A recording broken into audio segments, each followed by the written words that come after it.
Hey everybody, this is Glenn and welcome to my kitchen. This is Glenn's Gourmet Eats. Today I'm going to be making some tomato soup. I'm going to admit something, but I like Campbell's tomato soup. I could eat that all the time instead of homemade tomato soup, but if you look at the ingredients, it's really not that healthy. So I kind of put together a recipe that is very close to the taste of Campbell's soup. So this is something good because it's got all good ingredients in it. It's got no preservatives or any of that funny name stuff that you get in the cans. And so let's get going with the recipe. Okay, let's go through the ingredients here. I measured out 2 tablespoons of olive oil. I always use the extra virgin, but you don't need to use the expensive kind when you're frying. We're just going to be frying some onions. I have 1 medium onion. Actually, I have 2 small onions here. Lucky enough to get these out of my garden. I'm going to cut them up for you and show you how we do that, but you can see they still got the dirt on them. I'll clean that off and whatnot. We need 5 cloves of garlic, and I'm going to show you what I'm going to do with these. We need 1 28-ounce can of San Marzano tomatoes. If you can get the San Marzano, they have a little less bitterness and a little more sweetness, which makes the soup a little bit better. Okay, I have 1 32-ounce carton of low sodium chicken broth. I have 2 cups of just plain tap water. Yep. I'm going to use 2 bay leaves, if I can find my, here, 2 bay leaves, and I'll show you what they look like. I'm sure you know what they look like, but I'll grab them out anyway. That's a bay leaf, and I need 2 of them, so I'm going to put them aside here. I need a few, and this is to taste, some fresh basil. If you don't have fresh basil, you can use about a ½ teaspoon of the dry basil. But we're going to use that. We're going to chop that up. We're going to need some salt and pepper. We're going to use a little bit of brown sugar, and I'm using the light brown sugar. Don't use the dark brown sugar. It's got a molassesy taste. You won't like it in the soup there. We're going to add some baking soda, which is going to kind of take away some of that tartness of the tomatoes as well. And lastly, some heavy cream. And you can substitute milk if you don't want the heavy cream in there. So let's get going here. Okay, first thing first, I said I need 5 cloves of garlic. Best way to get garlic cloves out of the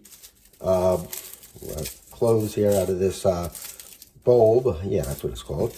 I just take the palm of my hand and press down.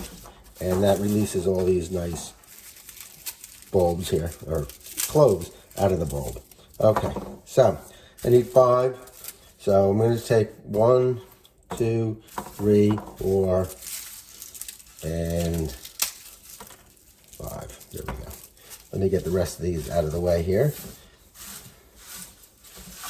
We don't need those. Hold on.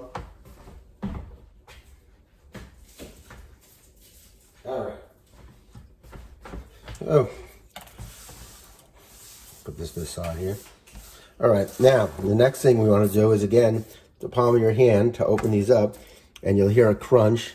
I'll get over here. There you go. And it should come right out of the skin there pretty easily. Usually pretty easily. Of course, when you're on film, it doesn't. There we go. Just like that. All right, let's try the next one. Hopefully this one comes out a little bit more easier for us. All right, so, yes, you can see that one. Nice. And we're just going to take that right out of the shell. And I'm going to continue to do these 5 cloves of garlic. After I get this one off. The garlic cloves are always sticky. There we go. Okay, so that's number 2. So I'll come back. I'll do the rest of these 3, 4, 5, and we'll be back. Okay, with these garlic cloves, I'm just going to take off the ends here, the kind of rooty ends. We don't want them in our soup here. So 1, 2. That's what I'm doing. Just kind of cleaning them up a little bit.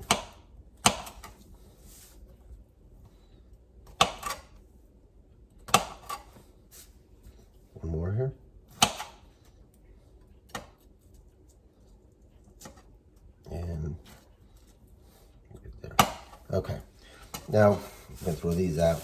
What I want to do is I want to smash these, but I want to kind of keep them whole. So I'm just gonna, with my palm of my hand again, just smash them.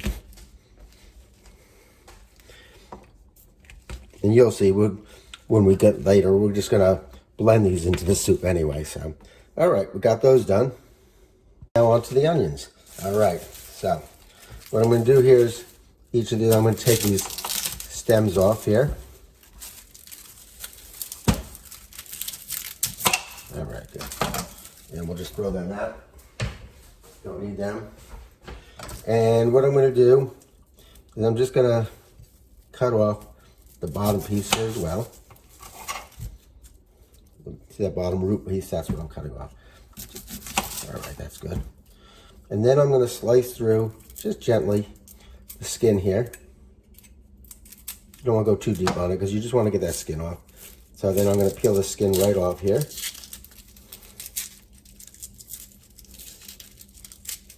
Just like so. These onions are going to make me cry because they're strong. Right from the garden, you don't realize the difference when you buy these in a supermarket and how strong these onions are when they come fresh. So I'm going to put that back here for a second. And I'm going to do the same thing. And then I'm just going to clean up. There's a little bit of dirt on the counter here, and I don't want to get my onions in dirt.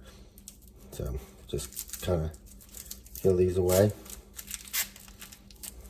Ooh, I could sense the tears already. All right, so let me clean this up and we'll come back. All right, now to start the onion, what I'm going to do is I'm going to cut into them halfway across the equator, not with the equator, and I'm just going to cut down. I don't know if you can see this, just down once, and we'll lay that flat.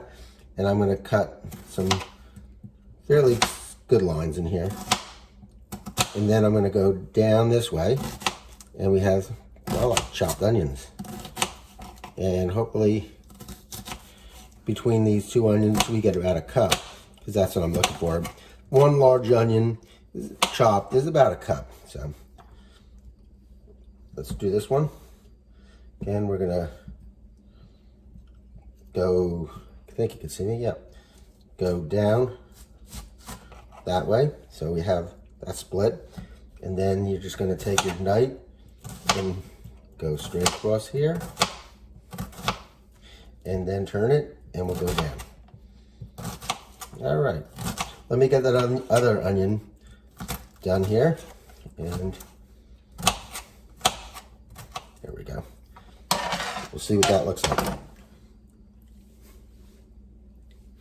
I got my onions chopped, and I just want them a little bit finer. So what I'm going to do is take my knife, and I'm just going to kind of go through that way. If I see any big pieces, I'll chop them up.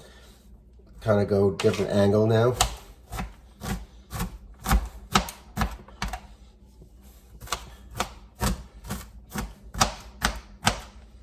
And just clean that off. Always use your back of your knife when you're scraping. Don't use the blade, you'll dull it.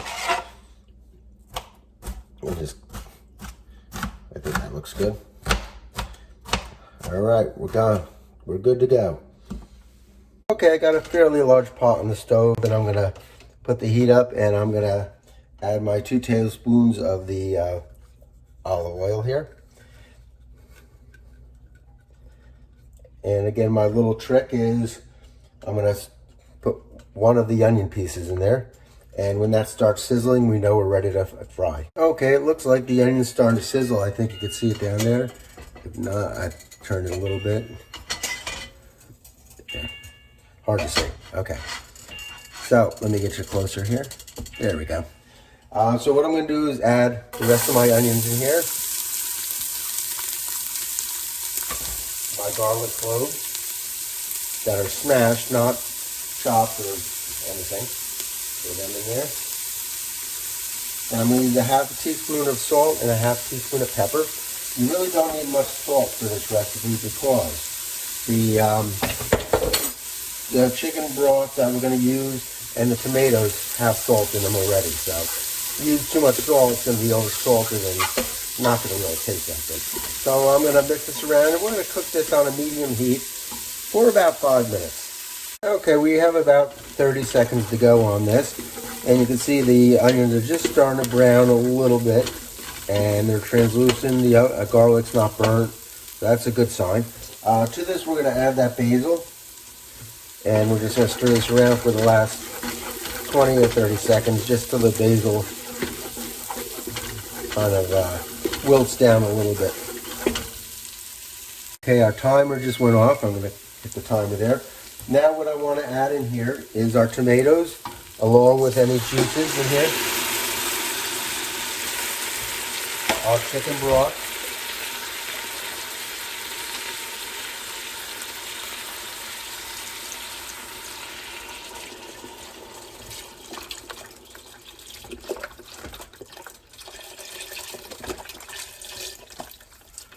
All right, almost in there.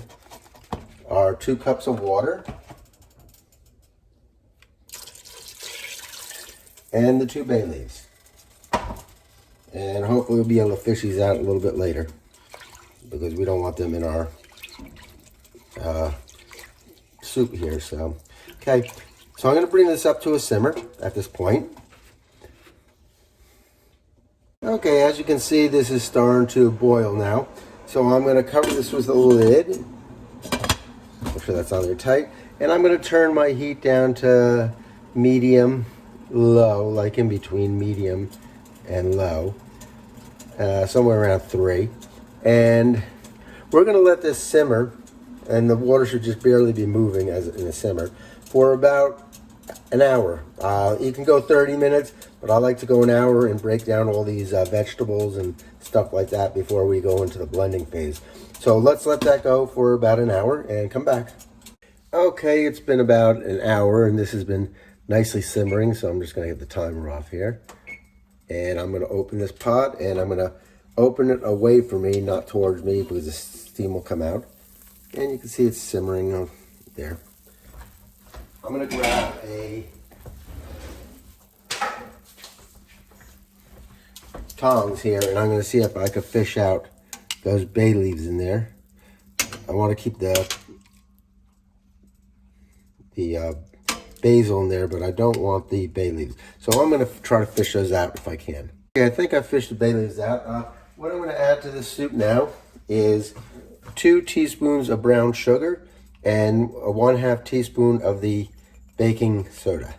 And again, the brown sugar is going to sweeten it up a little bit. The baking soda is going to help with the acidity. You're going to see some bubbling there. That's okay. That's the baking soda reacting. And we're just going to give this a stir. And combine everything there. And now I'm going to add my 1/2 cup. Well, actually, I'm going to turn my heat off. And I'm going to remove this from the heat. And so I'm going to bring you over here. Excuse me while I move you. And we'll put this here. All right, good job. All right. Now to this, I'm going to add the 1/2 cup of heavy whipping cream. And yeah, this does not look like tomato soup yet, but it will be. All right. There we go. Put that over here. Okay, what I have here is my hand blender. I don't know if you can see it. It's got a blade here, and I'm going to stick it in there, and it's going to puree everything. If you don't have one of these, they're actually pretty cheap. They're not very expensive. If you don't have anything, you can use a blender, and you just have to do it in batches. But this way, you can just do it right in the pot here. I call it my boat motor. So let's get started. Put it in there, and we'll turn it on. You can hear it. A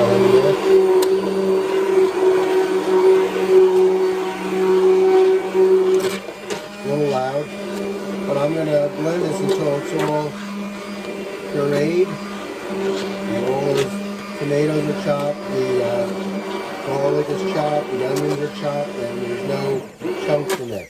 Some people do like their tomato soup a little chunky.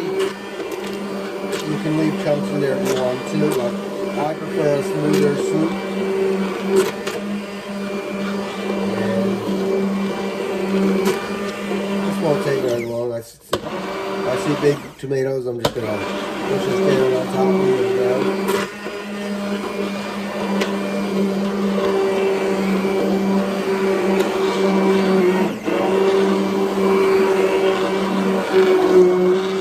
You can see this is a lot easier than putting it in a blender in batches, but yeah.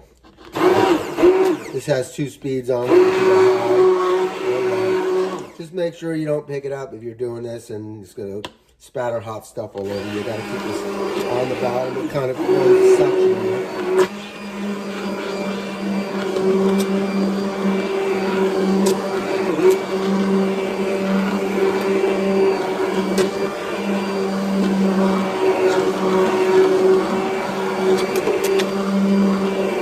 I thought I saw one big piece of tomato in here, but maybe I got it. I don't know.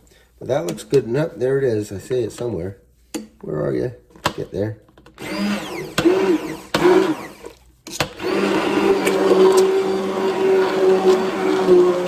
Yeah, I think I got it. Ooh, you see that splatter?